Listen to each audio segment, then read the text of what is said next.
Hi guys, hope എല്ലാവരും happy and healthy ആയിട്ടിരിക്കുന്നു എന്ന്. കറക്റ്റ് പറയുകയാണെങ്കിൽ ഏകദേശം ഒരു മാസം മുന്നേ ഞാനൊരു സ്റ്റോറി ഇട്ടുണ്ടായിരുന്നു.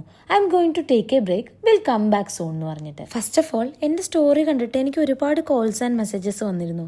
ടു ബി ഹോണസ്റ്റ്, ഒരുപാടൊന്നുമില്ല, കുറച്ച്. ഓരോരുത്തരിൽ നിന്നും വന്ന മെസ്സേജ് എനിക്ക് എത്രത്തോളം പ്രിഷ്യസ് ആണെന്ന് പറഞ്ഞറിയിക്കാൻ പറ്റത്തില്ല. And I am very grateful for that. എൻ്റെ ആ ഒരു ബ്രേക്കിൽ സന്തോഷിച്ചവരും ഇനിയിപ്പോൾ വെറുപ്പിക്കലൊന്നും കാണേണ്ടി വരില്ലല്ലോ എന്ന് ആശ്വസിച്ചവരും ഒരുപാട് പേരുണ്ട് കേട്ടോ. അങ്ങനെ ഞാൻ പോയി എന്ന് പറഞ്ഞ് ഇനി ആരും സന്തോഷിക്കേണ്ട.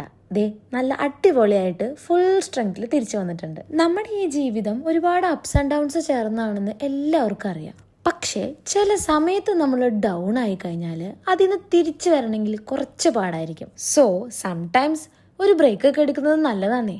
കേട്ടിട്ടില്ലേ, it's okay to be not okay എന്ന്? പണ്ട് ചെറുതിലെ എനിക്കൊരു ലേഡി ബേർഡ് ഉണ്ടായിരുന്നു. ആ ഒരു സൈക്കിളിലായിരുന്നു ഞാൻ എന്നും സ്കൂളിലും ഡാൻസിനും എല്ലാത്തിനും പോയിരുന്നത്. എന്നും അങ്ങനെ ഓടി ഓടി മടുത്ത് ഇടയ്ക്കൊക്കെ സൈക്കിൾ ചെയിനിന് ചെറിയൊരു സ്മൂത്ത്നെസിന്റെ കുറവ് തോന്നാറുണ്ട്. അപ്പൊ നമ്മൾ എന്താ ചെയ്യാ, കുറച്ച് ഓയിലൊക്കെ കൊടുത്ത് അങ്ങ് സെറ്റാക്കി എടുക്കും. അപ്പൊ ഞാൻ പറഞ്ഞു വരുന്നത് എന്താന്ന് വെച്ചാൽ, ഒരുപാട് എക്സോസ്റ്റഡ് ആയി തോന്നുകയാണെങ്കിൽ ചെറിയൊരു ബ്രേക്ക് ഒക്കെ എടുത്തിട്ട് നല്ലപോലെ ഓയിൽ ബൂസ്റ്റ് ചെയ്ത് നല്ല അടിപൊളിയായിട്ട് തിരിച്ചു വരണം. ഇനിയും എത്രയോ ദൂരം നമുക്ക് ഓടാൻ കിടക്കുന്നു. അപ്പൊ ഞാനും എൻ്റെ ചെയിന് നല്ലോണം ഓയിലൊക്കെ കൊടുത്തിട്ട് നല്ല ഫുൾ പവറിൽ തിരിച്ചെത്തിയതായിട്ട് അറിയിക്കുന്നു. ഞാൻ എവിടെയാണ് വർക്ക് ചെയ്യുന്നതെന്നും എൻ്റെ കുറച്ച് ലൈഫ് അപ്ഡേറ്റ്സും വലിയൊരു വ്ളോഗ് ആക്കിയിട്ട് യൂട്യൂബിൽ ഇട്ടിട്ടുണ്ട് കേട്ടോ.